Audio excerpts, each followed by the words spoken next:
All right, everybody, what you're about to see is some of the most important 2 minutes of my life that I've ever had. For those that don't know, I have a startup and I was part of something called Founder University. This is Jason Calcanis' 12-week workshop program. They have about 300 to 400 companies, and at the end, about 90 of them pitch his team. And out of those 90, they pick like 20 to actually go pitch Jason Calcanis.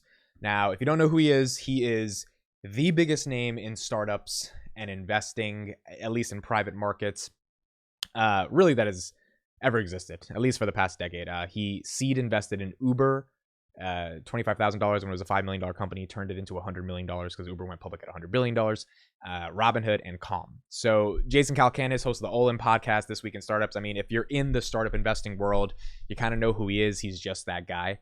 And I want him to invest in my startup.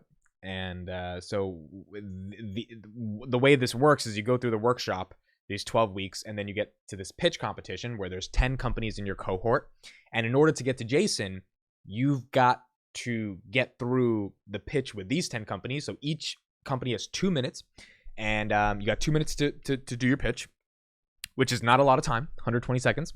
And in those 2 minutes, you have to say something meaningful enough to be better than the other 9 companies that pitch. And then you have 3 judges that give a first place and a second place.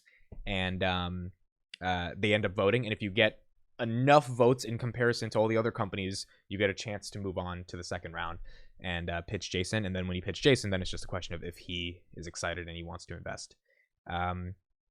We ended up, I just did it today, and we ended up getting 2 out of the 3 judges who voted for us in the first place, which is pretty cool. And it was a dope experience. So I recorded my 2 minutes. I'm gonna let you guys see it. I've been practicing this 2 minutes a lot, and I messed up the first 5 seconds of it. I was supposed to say, "Hey, my name is Amit, and I'm the co-founder of Audia, where we get audio ideas or ideas discovered." And for some reason, those first 5 seconds, I couldn't say audio. I was like, well, I was just messing. And then finally, I got through it.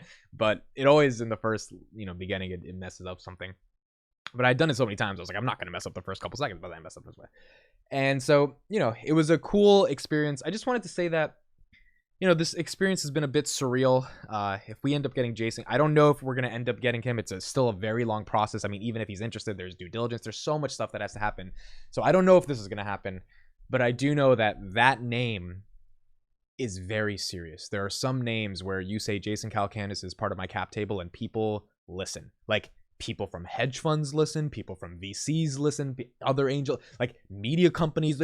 That is a name that has, I like, it's one of those names where it's priceless, especially when you're trying to build something and you're trying to get credibility. Building your name and your reputation is the hardest thing on this planet. People spend years and years and years to do it.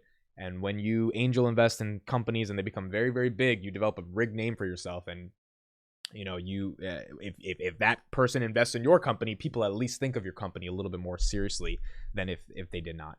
So, this is a pretty surreal experience. I was prepping a lot for this pitch and kind of just did what I had to do. My approach to this pitch was like, look, I want to be different. I want to be exciting. I had watched a lot of the pitches. I'd studied a lot of film because they record these, they put these live on YouTube, and I'm listening to all of these, and I'm like, all of these are not emotional, they're not exciting, they don't get me to care, and they don't jam pack everything you need to say in those 2 minutes, which means, you got to speak a little bit faster, but if you can use your vocal tonality and emotion, you can get people to believe and kind of see your vision. It's what I ultimately thought that I needed to do.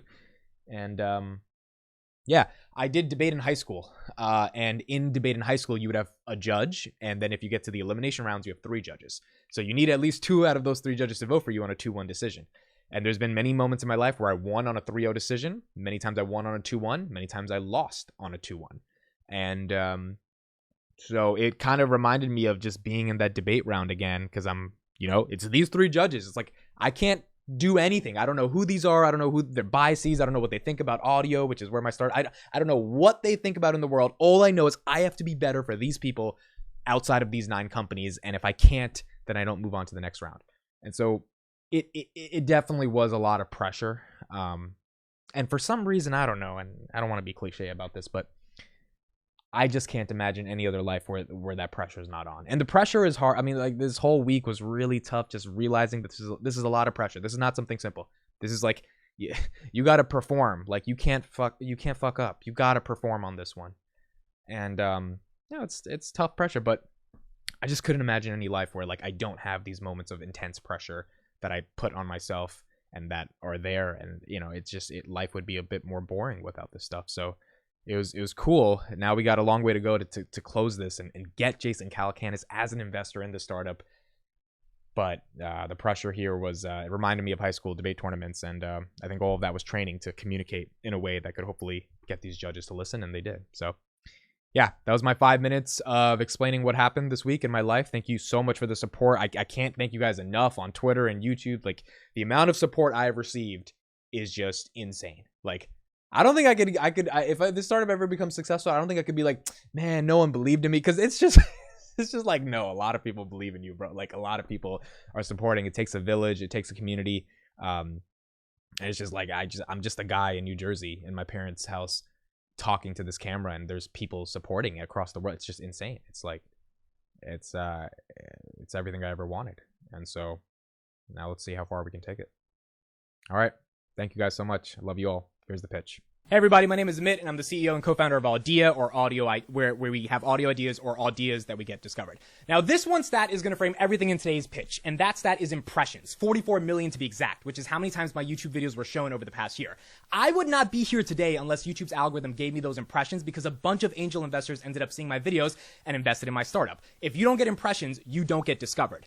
Let's look at these episodes of Twist that got put in my feed this week and are driving business for Jason and launch every day, even though they're years old, because the algorithm on YouTube is giving the content more impressions. YouTube does an amazing job at discovery with video, but I believe no platform is actually doing this for audio at scale.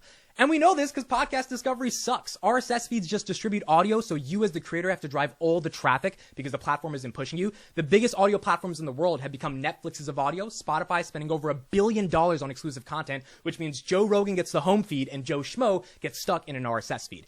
But remember, Joe Rogan became who he is today because YouTube's algorithm took his clips about aliens, democracy, climate change, anything, and put him in front of the home feed of infinitely more people, giving him more impressions, allowing him to grow. So my solution was, what if we built a centralized network that used search and keywords to build an actual recommendation engine for audio? Anyone can go to the website, upload an idea, give it a thumbnail, title, tags, and let us do the work of then recommending the content. Now, my vision is pretty big. I believe we can monetize audio better than companies like Spotify, since the record labels eat 75% of their revenue. They can't make any money off music, so they started buying podcasts, but that doesn't create discovery for a random kid in his parents' house to be able to raise $330,000 from angels, because the Spotify algorithm isn't showing that content to new people. Audio will be more like YouTube, an open platform where anyone can post anything and then brands can advertise against keywords. On a pretty crappy beta MVP, we put up some decent numbers, the biggest stat being 59,000 listens. A listen requires 60 seconds of streaming, so it's not just someone pressing play for 1 second and then leaving. We held ourselves to a pretty high threshold for the stat, also giving 5.9 million impressions over the past 5 months. Current TAM for audio ads are 33 billion, expected to be 40 billion by 2027, most of that coming from the radio, which is why my CTO, who has 30 years of engineering experience, and myself, an international public speaking champion, are building Audia to get audio discovered.